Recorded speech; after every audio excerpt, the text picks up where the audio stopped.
আমাদের প্রত্যেকের জীবনে এমন একটা করে মানুষ থাকুক যে দূরে থাকুক কিংবা কাছে সব সময় আমাদের কথা চিন্তা করবে এবং আমাদেরকে প্রচণ্ড পরিমাণে ভালোবাসবে। Hello everyone, good morning. কেমন আছেন সবাই? আশা করছি সবাই খুব ভালো আছেন, সুস্থ আছেন, আর আমরাও বেশ ভালো আছি। আমার আজকের আরও একটি নতুন ব্লগে আপনাদের সবাইকেই স্বাগত জানাই। আজ শনিবার আর এখন সকাল 7:30টার মতো বাজে। আর এখন থেকেই আমি আমার আজকের ব্লগটি শুরু করছি। আশা করছি আমার আজকের ব্লগটি আপনাদের ভালো লাগবে। আর হ্যাঁ বন্ধুরা, ভিডিওটি স্কিপ না করে পুরোটিই দেখার অনুরোধ রইল। অন্য দিনের তুলনায় আজ সকালে উঠতে একটু বেশিই দেরি হয়ে গেছিলো। মানে আজকে একদম পাক্কা 6টাতে উঠেছি। আমার হাজব্যান্ডকে ডেকে দিলাম ফোন করে যে উঠে যাও, আর তারপর আমিও উঠে গেছি। আর অন্য দিন তো 5:30 কিংবা 5:30 খুব কমই হয়, এখন তো 4:30 আর 5টা বেশি হয়, কারণ এখন তো গ্রীষ্মকাল আর এখন অনেক তাড়াতাড়ি সকাল হয়ে যাচ্ছে। তো 4:30 5টার সময়তে মনে হচ্ছে যেন একদম সকাল হয়ে যাচ্ছে। সো সেই জন্য এখন 4:30টার সময়তেই উঠছি। কিন্তু আজকে জানি না কেন ঘুমটা এতটাই লেগে গেছিলো আর অ্যালার্ম বন্ধ করে রেখে দিয়েছি আর উঠতে পারিনি। তো হাজব্যান্ডকে ডাকলাম 6টার সময়, তারপর আমিও উঠে গেলাম। আর তারপর না অনেকক্ষণ ধরেই বসেছিলাম, কারণ আজকে প্রচণ্ড অলসতা লাগছিল। তো ওই ল্যাদ খাচ্ছিলাম আর কি বসে বসে। আর তারপর খাওয়া দাওয়া করে মা আর কি মুড়ি মেখে দিল, তো মুড়ি খেলাম। আজ সকালে প্রচণ্ড পরিমাণে গরম করছিল, মানে একটা ভাবসা গরম বলতে পারেন। তো এই কাজ করতে করতে একবার করে ঘাম মুছছি আর একবার করে এই কাজ সারছি। আর তারপর এই যে বিছানার কভারটা আজকে চেঞ্জ করে নিচ্ছি। যে কভারটা পাতা ছিল ওটা জানি না কেন এই কদিন মানে মনে হচ্ছে যেন প্রচণ্ড নোংরা হয়েছে। চোখে দেখা যাচ্ছে না কিন্তু মনে হচ্ছে নোংরা হয়েছে। আর প্রচণ্ড গরম করছে, ওটার উপর শুতেই ভালো লাগছে না। তো সেই কারণেই আর কি নতুন বিছানার চাদরটা পেতে নিলাম। মানে নতুন বলতে যেটা আর কি আগের বারে মানে তুলে পরে কেচে রাখা হয়েছিল সেটাই আবার পেতে নিলাম। আর বালিশের কভারগুলো চেঞ্জ করে দিলাম। মা ওদিকে নিয়ে গেল আর কি খুলে পরে, মা ওগুলো কেচে নেবে। আর তারপরে এই যে বিছানাটিও ভালো করে সুন্দর করে গুছিয়ে দিলাম। আর এই কাঁথাটা রেখেছি কেন বলুন তো, একবার করে না মানে ভোরের দিকে ঠান্ডা করে, তখন ফ্যানটা যেন নেওয়া যায় না, তখন আবার পাগুলি না ঢাকা নিলে হয় না, আবার মশাও লাগে একবার করে।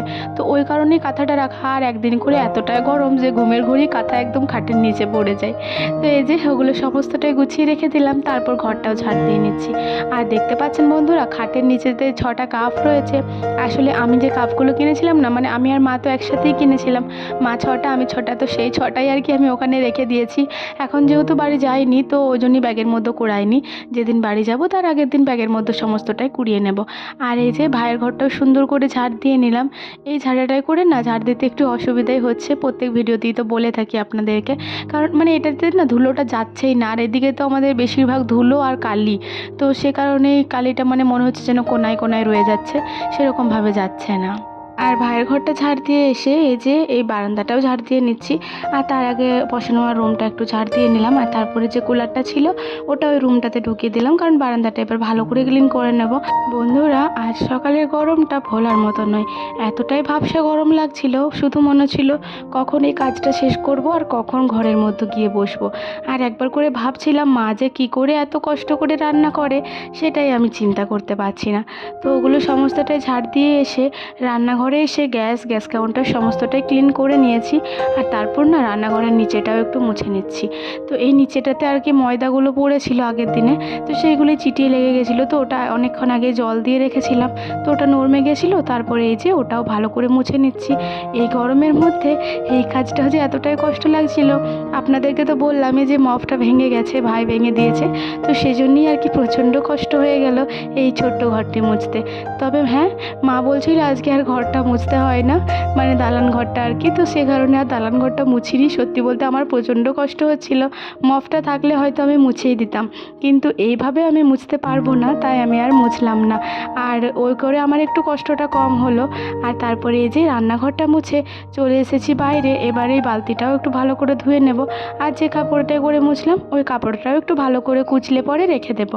আর তার আগে একটু জল ছিল গামলার মধ্যে, তো ওটা একটু ঢেলে দিলাম, যে নোংরাগুলো ছিল ওগুলো সমস্তটা চলে যাবে। আর এই যে বাইরের জলটা একটু একটু ঠান্ডা, তো ওই জলটাই হাতে পায়ে মুখে একটু নিয়ে নিচ্ছি, এতে করে অনেক শান্তি লাগলো। বাড়িতে এসে 1 গ্লাস জল খেয়ে নিলাম। এই জলটা খেয়ে যেন মনের মধ্যে আলাদাই একটা বল পেলাম, যেন ভেতরের মধ্যেও এনার্জি একটা কিছু চলে গেল, প্রচণ্ড ভালো লাগছিল। আর গরমের মধ্যে এটা একদম সেরা ছিল। জল খাওয়ার পর প্রায় 10-15 মিনিট বসেছিলাম। শরীরটা যখন একটু ঠান্ডা হয়ে গেল তখন আবার এই যে এলাম রান্নাঘরে। তো এই যে পেঁয়াজগুলি মাই কুচি করে দিয়েছিল, তো ওই পেঁয়াজ কুচিগুলো ভেজে নিলাম। আসলে মা আরে মুড়ি দিয়ে খাবে। আর আজকে আসলে বানাবো হচ্ছে ভাজা ভাত। আগের দিনের যে ভাতটা বেড়ে গেছিলো তো ওটাই ফ্রিজের মতো রাখা ছিল, মানে দুপুরের যে ভাতটা বেড়েছিল আর কি, ওটারই আজকে একটু ভাজা ভাত করার ট্রাই করব। কখনো কিন্তু করিনি, আজ প্রথমবারই করব। তো একটু ভয় ভয় লাগছে যে আবার কি হবে না হবে। তো ভাবলাম ভালো করে করলে ভালো কেন হবে না, যেমনই হোক খেয়ে নেব। তো এই যে প্রথমে পেঁয়াজ কুচিগুলো ভেজে নিলাম, তারপরে তেল দিয়ে পরে লঙ্কা আর তেজপাতা ফোড়ন দিয়ে দিলাম। ফোড়নটা একটু ভাজা হয়ে গেলে এখানে কুচি করে রাখা আলু আর বিনস দিয়ে দিলাম। ওই আলু আর বিনসটা ভালো করে নাড়াচাড়া করে একটু ভাজলাম, তারপরে লবণ দিয়ে দিলাম। আর তারপর এটা ভালো করে ঢাকা চাপা দিয়ে ভেজে নেব, যাতে করে বিনসটা ভালো করে সেদ্ধ হয়ে যায়। আলুটা তো সেদ্ধ হয়েই যাবে, যেহেতু আলুটা এত কুচি করে ভাজা হয়েছে। আর তারপরে এই যে এগুলো একটু সাইডে করে দিলাম, এগুলো আর তুলবো না। আর ওই সাইডটাতেই আরও একটু অল্প করে তেল দিয়ে পরে ডিমটা ভেজে নেব। এই যে একটি মতো ডিম দেব, যেহেতু অল্প ভাত তো এই একটি ডিমই এখানে দিয়ে দিলাম। তারপর এটা যে ডিমের ভুর্জি যেমন করে হয় সেরকম করে একটু ভুর্জি বানিয়ে নেব। আর এই ডিমটার জন্য ভাতটা হয়তো খেতে আরোই ভালো লাগবে। তো হোক, তারপর তো আপনাদেরকে জানাবোই যে কেমন খেতে হয়েছিল। তো এই যে ডিমের ভুর্জিটা যখন ভাজা হয়ে গেল তখন আমি দিয়ে দিলাম পেঁয়াজ ভাজাগুলো, যেগুলো আর কি ভেজে রেখেছিলাম। তো ওগুলো অল্প কটা দিয়ে দিলাম, আর বাকি অল্পগুলো রইলো, ওগুলো মা আরে মুড়ি দিয়ে খাবে। আর তারপরে এই যে ভালো করে ভাজা হয়ে গেলে অল্প একটু হলুদ দিয়ে দিলাম, কারণ হলুদটা ছাড়া দেখতে যেন একটু সাদা সাদা লাগছিল। আর অল্প মিট মশলা দিয়ে দিলাম, এতে করে কিন্তু স্বাদটা অনেক সুন্দর হয় আর গন্ধটাও বেশ ভালো আসে। তো এই যে ভাতগুলো আমি প্লেটের মধ্যেই রেখেছিলাম, যেহেতু আগের দিন দুপুরের ভাত ফ্রিজের মতো রেখেছি তো একটু ডাটো ডাটো হয়ে গেছিলো। আর এই যে ভাজার পরে কিন্তু বেশ নরমে গেছিলো। এইরকম ডাটো ডাটো হলেই কিন্তু বেশি ভালো হয়। অনেক সেদ্ধ থাকলে আবার ঘাটার মতো হয়ে যাবে, মানে একদম খিচুড়ি হয়ে যাবে বলতে পারেন। তো এই যে ভাজা ভাজা করে ভেজে নিলাম। এরপর চলুন দেখি টেস্টটা করে ঠিক কেমন হয়েছে। বন্ধুরা দেখতেই পাচ্ছেন গরমে আমার অবস্থাটা কতটা খারাপ, একদম ঘেমে নিয়ে স্নান করে নিয়েছি। তো এই যে টেস্ট করে নিচ্ছি, টেস্ট করার পর যেটা বুঝলাম যে কিছু একটা কমতি লাগছে, মানে অল্প লবণের কমতি লাগছে। যেহেতু এতগুলো ভাত অল্প লবণ দেওয়া হয়েছিল, তো সে কারণে আরও অল্প লবণ দিয়ে দিলাম। আর একটু ভালো করে মিক্স করে আবার এটা টেস্টও করে নিলাম। টেস্ট করার পর অসাধারণ খেতে লাগছিল। আর এই গরমের মধ্যে তো ভাত বেড়ে গেলে এরকমভাবে রেখে খেলে খুবই ভালো হয়। তো খেয়ে নিলাম, আর তারপরে যে গ্যাস বন্ধ করে দিয়েছি। এরপর আমি প্লেটে করে এক প্লেট নিয়ে নেব। আমি তো সকালে অল্প করে মুড়ি খেয়েছি, আর এই যে এটা খেয়েই আজকে আমি আমার ব্রেকফাস্টটা সারবো। আর অল্প করে সস নিয়ে নিলাম, সসটা দিয়ে খেতে আরোই সুন্দর লাগছিল। আর আজকে জিনিসটি দেখতে কেমন লাগছে অবশ্যই কমেন্ট করে জানাবেন, কারণ খেতে কেমন লাগছে এটা যতক্ষণ না আপনারা খাচ্ছেন ততক্ষণ তো বুঝতে পারবেন না। আর এই যে ভাইকে চলে এলাম 1 চামচ খাওয়াতে। ভাই অবশ্য সকালে ব্রেকফাস্ট করে নিয়েছে, তো তাও ভাইকে 2 চামচ খাইয়ে দিলাম। ভাইও বলছিল যে হ্যাঁ খুবই ভালো লাগছে। আর ভাইকে খাওয়ানোর পর ভাবলাম বাবাকেও অল্প করে খাওয়াই। তো বাবা তো এইসব জিনিস খুব একটা খান না, কিন্তু তবুও বাবাকে বললাম বাবা অল্প খাও। তো বাবা বলছে বেশ সুন্দর হয়েছে। অবশ্যই আমি যখন রান্নাটা করছিলাম বাবা আমার পাশেই ছিল, মানে বাবাও আর কি আমাকে দেখিয়ে দেখিয়ে দিচ্ছিল। আর এই যে বাবাকে খাইয়ে দেওয়ার পর এরপর আমিও খেয়ে নেব। আর আমি খাইয়ে দিচ্ছি বলে বুনিও আবার বাবাকে খাইয়ে দিচ্ছে। আমি বলছি আমার সাথে খাবি, বলছে না তুমি খাও। তো আমাকে আগে খাইয়ে দিল, তারপর আবার আমার সাথে খেলো। তো আমরা দুজন মিলেই খাচ্ছি, ও তো পুরো ছড়িয়ে বেড়াচ্ছে ভাতগুলো। তো বললাম বসে বসে খা না, আমি উপরে বসেছি বলে ও বলছে আমি পাশের চেয়ারটায় বসবো। তো সে কারণে আমিও নিচেটায় বসে গেলাম। আর তারপর খাওয়া দাওয়া করে এই যে সোফার মধ্যে বসেছিলাম, আর ও আমার কোলে বসে বসেই দেখতে পাচ্ছেন কেমন করে ঘুমিয়ে গেছে। আর এভাবে থাকতে থাকতে আমিও এভাবেই ঘুমিয়ে গেছিলাম প্রায় 2-2.5 ঘন্টা। আর এভাবে বাচ্চা ছেলেকে নিয়ে জড়িয়ে ধরে ঘুমাতে আমার বেশ ভালো লাগে। একটা বাচ্চা ছেলে যদি আমার কাছে থাকে তাহলে আমাকে আর কে রাখে। বন্ধুরা এখন বাজে পাক্কা 3টে। তো 3টের সময় এই তো ঘুমিয়ে গেছিলাম একটু। বনু আর আমি দুজনেই, ওকে ঘুম পাড়াতে পারতে আমি নিজেও ঘুমিয়ে গেছি। আর তারপরে আবার এই যে উঠে পরে স্নান করলাম, স্নান করে পরে খেলাম। আর আজকে আর দুপুরের মেনুটা দেখালাম না, কারণ সবাই না শুয়ে পড়েছিল বারান্দায় লাইন দিয়ে। তো সেক্ষেত্রে লাইট ফাইট অন করিনি, তো সেজন্য আবার দেখালে আবার লাইট অন করতে হবে, তো ওদের ঘুমের ডিস্টার্ব হবে, সেজন্য দেখায়নি। আজকে ওই শাক ভাজা হয়েছিল, আমাদের যে কলমি শাকগুলো হয়েছিল না ঘরেতে, ওই কলমি শাকগুলোই বাবা সকালবেলা কেটেছিল। তো ওই কলমি শাক ভাজা আর হয়েছিল আমার জন্য কটা বেসন বড়া করে দিয়েছিল মা।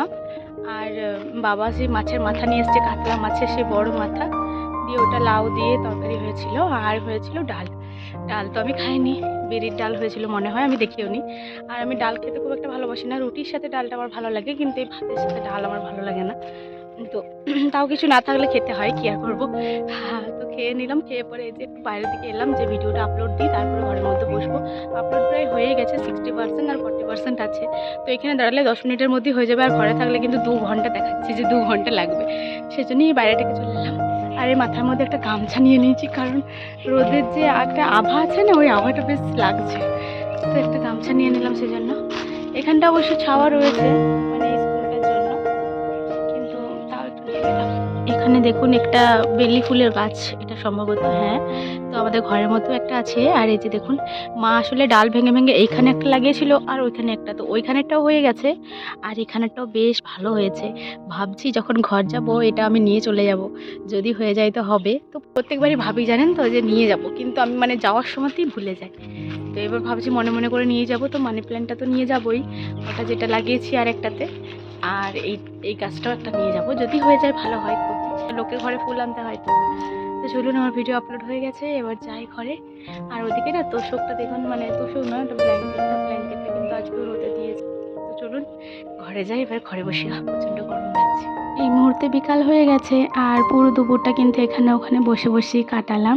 আর বিকালবেলা এই যে মা আর কাকিমা, আমি আর বোনু 4 জন মিলে আমরা যাচ্ছি। এখানে একটা থেরাপিস্ট আছে, তো ওনাকেই ডাকতে যাচ্ছি।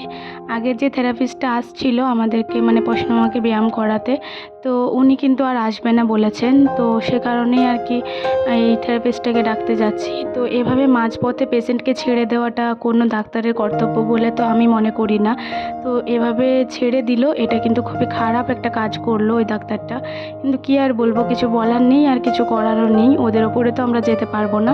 আর এই যে আমরা 4 জন মিলেই যাচ্ছি, আর তারপরে চলুন গিয়ে পরে দেখি কি হয়। কলে চেপে গেছে, তুমি আর চলতে পারছো না, আর চলতে পারছো না। তো ওনাদের বাড়ি গিয়েছিলাম, উনি ছিলেন না, আর ওনার শাশুড়ি মাও ছিলেন না, ওনার শ্বশুরমশাই ছিলেন। তো ওনাকে জিজ্ঞাসা করলাম, বলল উনি তো বাপের বাড়ি গেছে, তো কালকে আসবে। তো ফোন নাম্বারটা নিয়ে এলাম, ফোন করেছিলাম, বলল যে ঠিক আছে, কালকে যখন আসবো তখন না হয় দেখে নেব। তো আসার সময় বুনু অনেক বদমাইশ করছিল, আর তারপরে এই যে বাড়ি চলে এসেছি।